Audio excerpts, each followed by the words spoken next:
Bonjour, Émilie Fabi. Je vous souhaite la bienvenue dans l'univers d'Il était une voix, le podcast qui éclaire.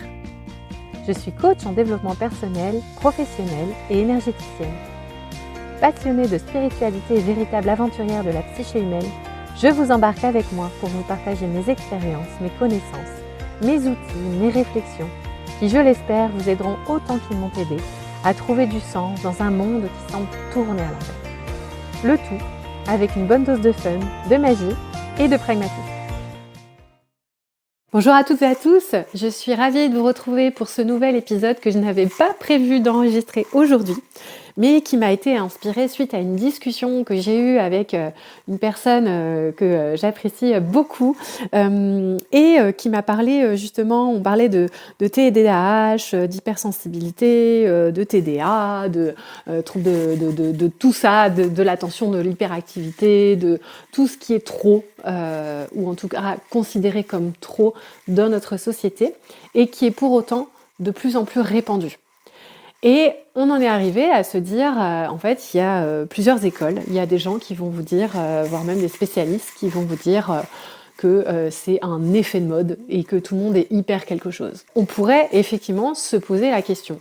Sauf que moi, je tiens à préciser, comme dans tous les épisodes, je ne prétends pas avoir la parole divine. Là, je vous partage juste mon point de vue, mes réflexions, voilà ce que je lis du monde aussi qui m'entoure et que je voulais vous partager puisque peut-être que ça résonnera aussi.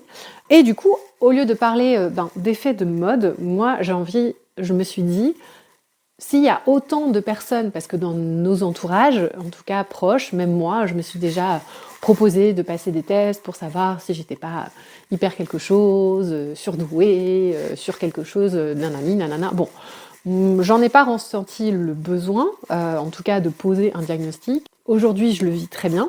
Et sans avoir besoin de diagnostic, je sais qu'il y a des personnes que ça rassure d'avoir des mots posés sur ce qu'ils ressentent.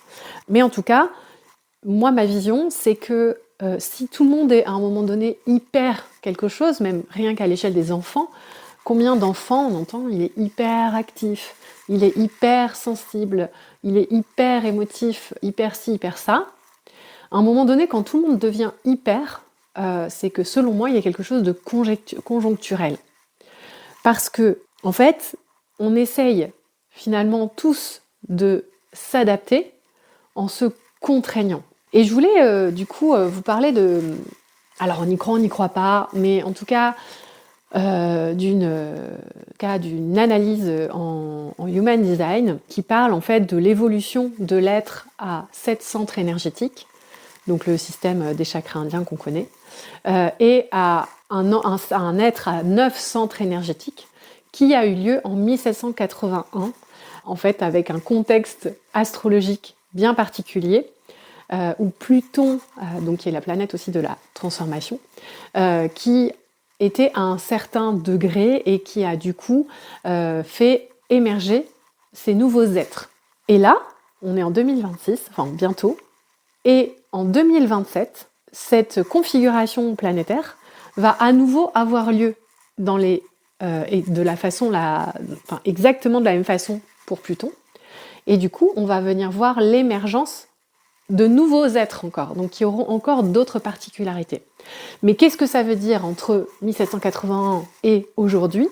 Ça fait que les gens qui sont nés durant cette période-là sont des êtres plus évolués que ceux qui étaient là avant 1781 dans le sens énergétique du terme, et donc ça fait qu'il y a une plus grande sensibilité, une plus grande sensitivité, une plus grande émotionnalité, une plus grande réceptivité, et donc ça fait que ces êtres-là, finalement, sachant que les changements intérieurs arrivent souvent plus vite que les changements extérieurs, donc en fait ce sont des êtres, même si on se dit, là on est de fin du 18e jusqu'à aujourd'hui, il s'est quand même passé un paquet d'années, on aurait pu bien le vivre. Pas forcément, parce qu'en fait il y a eu toute cette période déjà d'amorce où on ne le voyait même pas, on n'identifiait même pas ces choses-là. Ensuite, on a commencé à mettre des mots, mais c'est quand même hyper récent. Et là, on commence à voir que, les choses, faudrait peut-être qu'elles changent à un moment donné pour mieux le vivre. Donc là, c'est comme si on était en fait dans un contexte où le système extérieur est resté un peu tel qu'il était, mais pas les gens qui composaient ce système-là. Et du coup, pour coller au système, on va se contraindre nous-mêmes. Alors que, en fait, peut-être que l'inverse serait possible. Donc je m'explique. Par exemple, là, on parlait aussi du coup avec mon ami des traitements médicamenteux ou non. Alors ça, je ne suis pas médecin, je ne suis pas psychiatre, je ne m'y connais pas. Je sais que pour certaines personnes, ça va être vraiment utile. Je ne suis pas contre la médecine allopathique, contre la chimie, pas du tout. Je crois vraiment en une complémentarité des disciplines entre médecine alternative et paramédicale et le médical. Mais en gros, je reprenais l'image du bonsaï. Ça me faisait vraiment penser à ça. Le bonsaï, c'est un petit arbre qu'on va contraindre et du coup qui va pas pousser. Ou on va le faire pousser comme on a envie qu'il pousse. Il va rester petit, il va rester mignon, on va pouvoir le déplacer, ça va être joli. Et il va marcher dans le système. Sauf que c'est pas du tout sa nature. Parce que des bonsaïs, des fois, ce sont de très grands arbres qui sont censés, si on les laissait pousser, être très grands. Et là, on les contraint et ils restent petits. Et moi, ça m'a vraiment fait penser à ça, c'est de se dire à quel moment, des fois c'est très utile, mais à quel moment, parfois, on va contraindre les gens à base de médicaments ou d'autres choses, de systèmes contraignants qui font que, en fait, on ne va pas s'adapter à toi, c'est toi qui dois t'adapter au système existant, sans remettre en question le système existant. Mais à un moment donné, quand finalement la différence devient la norme, il faut que le contexte extérieur change. Sinon, on va dans le mur. Et là, on est en train, je trouve, de sentir, alors plus que les prémices, parce que là, on a quand même des signaux forts d'un changement nécessaire de paradigme, d'un changement nécessaire de système, de fonctionnement, pour qu'au final, on puisse vivre comme on est censé vivre avec notre sensibilité, sans que ça devienne une hypersensibilité, mais que tout ça puisse s'exprimer correctement. Donc en fait, comment on peut se libérer pour que le système change autour de nous plutôt que l'inverse?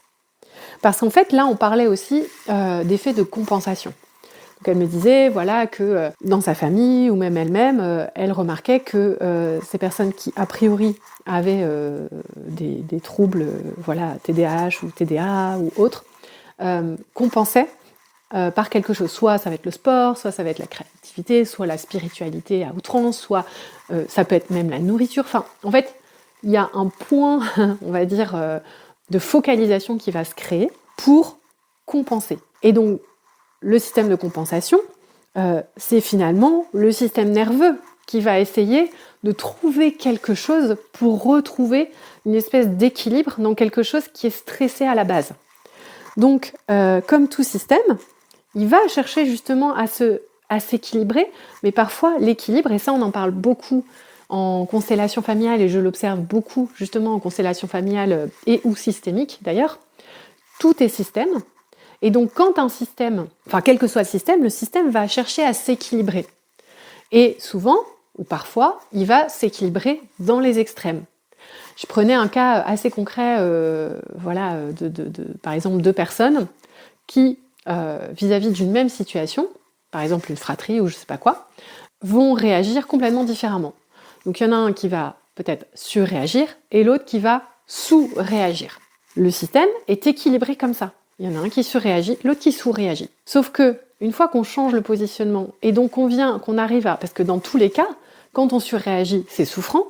Quand on sous-réagit, c'est souffrant. C'est souffrant à l'intérieur. L'autre cas, c'est souffrant souvent à l'extérieur. Et ça sème un peu le chaos à l'extérieur, mais aussi intérieurement. Donc dans tous les cas, ça grince. Et donc l'idée, c'est comme les vases communicants, c'est de se dire, ok, comment je ramène le curseur de façon équilibrée sur une espèce de ligne d'horizon là équilibrée pour que le système se rééquilibre lui aussi. S'il y en a un qui bouge, l'autre va bouger aussi.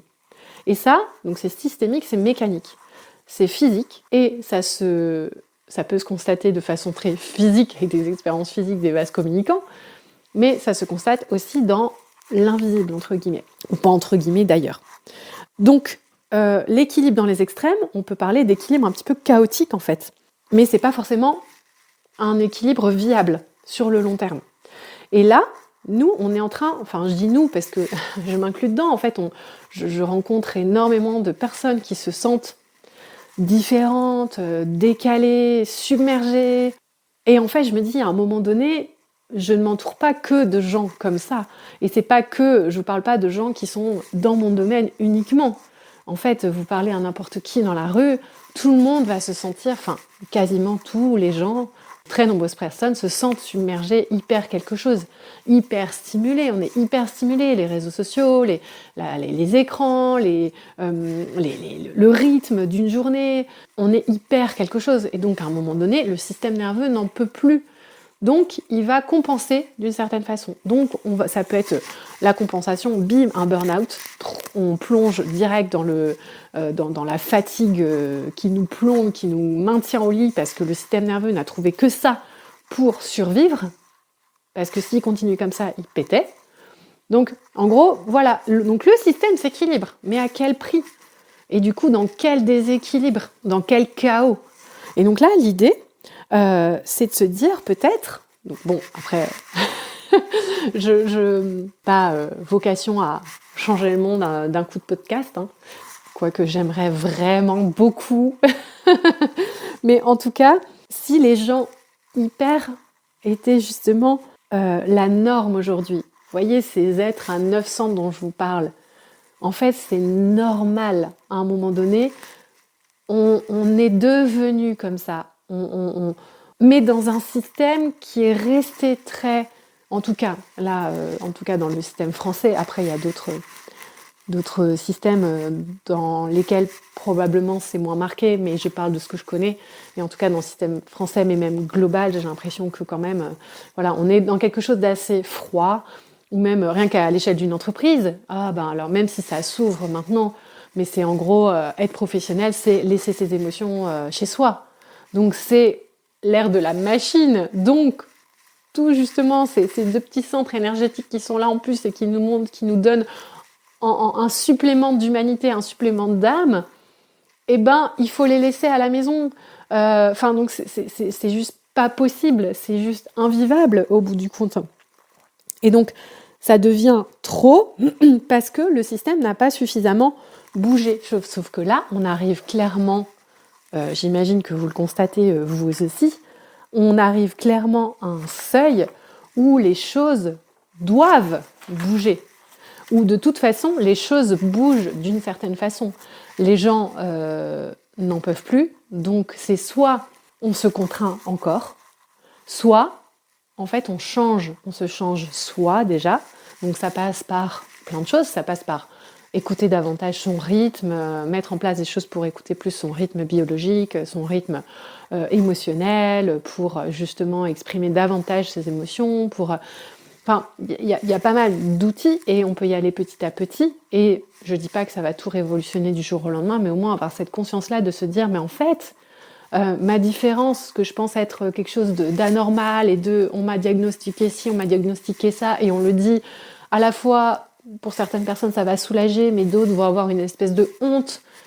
Mais en fait, tu es juste normal à un moment, et c'est le système qui doit s'adapter. Et si on est suffisamment à ne plus jouer le jeu d'un système contraignant, et ben au lieu d'être des petits bonsaïs bien sages, bien mignons, on en entrepose plein au mètre carré, et ben du coup on pourra devenir de grands arbres hyper enracinés et avec des branches qui iront hyper loin dans le ciel, et on pourra vivre comme on en a envie et de façon beaucoup plus libre.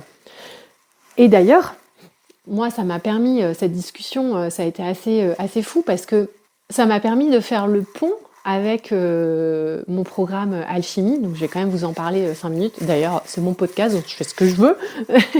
Et donc Alchimie, c'est quoi ? C'est un programme que, oh là là, j'y pense depuis, je pense que ça fait 2 ans. Et là, je l'ai enfin matérialisé. Ça commence mi-janvier, donc les inscriptions sont encore ouvertes. Je vous mettrai le lien dans les commentaires, enfin dans la description de l'épisode. Mais en gros, c'est un programme, je me suis dit, il va commencer mi-janvier, on sera en année 1, donc je suis pas une star de la numérologie, mais quand même je sais que l'année 1, c'est le redémarrage, l'action, on va vers quelque chose de nouveau. Mais là, du coup, on est en année 9. Donc ça veut dire, l'année 9, c'est quoi? C'est la fin de cycle. Et donc, on boucle les vieux dossiers. Donc là, ça paraît encore plus violent, en tout cas pour beaucoup avec qui je discute, c'est quand même, on a vraiment, je trouve, cette sensation que les vieux dossiers reviennent. L'air de rien, là, ou sortent tout seuls de sous le tapis, alors qu'on avait bien veillé à les mettre encore sous une trappe sous le tapis, mais ils ressortent. Et donc, ceux qui auront pris le problème à bras-le-corps, le dossier et l'auront ouvert, du coup, on va redémarrer sur quelque chose de très chouette. Par contre, si les vieux dossiers, on les a laissés dans les archives, eh ben, il y a de fortes chances qu'on reparte pour un tour de manège sur ces dossiers-là. Et le cycle, il est de 9 ans quand même. Hein. Donc, je vous encourage, même s'il ne reste pas beaucoup de temps, mais rien n'est jamais perdu. Vous pouvez aussi libérer des dossiers en année 1. Attention, il n'y a pas de... Voilà, tout est possible. Mais en gros, ce programme-là, Alchimie, qui est à la fois une transmission en Human Design, mais plutôt pour l'incarner, pour se comprendre, c'est un programme qui fait le lien de soi à soi, qui fait le lien avec les autres, qui fait le lien avec le monde, et justement pour changer son positionnement et se libérer sans avoir à se contraindre pour mieux vivre justement dans ce monde-là. Et donc l'idée, c'est que ça passe par donc une transmission en Human Design. Donc vraiment, il y a l'aspect théorique, mais il y a surtout l'aspect comment je le ressens, comment je l'incarne avec des actes vraiment concrets, comment vous pouvez l'intégrer dans votre quotidien, comment vous pouvez décoder les autres aussi, votre entourage avec ça, avec le Human Design qui est un outil de connaissance de soi ultra méga puissant, qui moi m'a vraiment aidé. Ça a été vraiment un point de bascule quand j'ai découvert ça et quand j'ai surtout compris, parce que c'est ça le truc. Comprendre, donc ça c'est vraiment la théorie, la transmission. Ensuite c'est ressentir et incarner dans la matière ce que j'ai compris, ressenti. Et là on voit que les choses, justement, le système s'adapte autour. Et j'en ai fait l'expérience. Et j'ai rajouté là-dedans justement les constellations systémiques parce que justement avec les différents types énergétiques, les centres énergétiques, on peut vraiment aller voir des choses et aller bouger des choses en constellation systémique et ça c'est hyper puissant. Donc il y aura à la fois des séances collectives, il y aura à la fois des séances individuelles, il y aura de la transmission théorique, il y aura des exercices, en tout cas des propositions d'auto-coaching. Il y aura des méditations guidées, enfin il y aura plein de choses et c'est une vraie aventure. Mais en tout cas, j'ai vraiment fait le pont avec ça et c'est vraiment un outil où on va transformer le matériau, c'est-à-dire vous, pour qu'il puisse justement, on puisse à petite échelle, mais petite échelle plus petite échelle plus petite échelle, renverser ce seuil significatif qui fait que les choses pourront basculer dans l'autre sens et pas forcément dans le sens de l'apocalypse parce que là on se dit si on continue comme ça on y va quand même hein.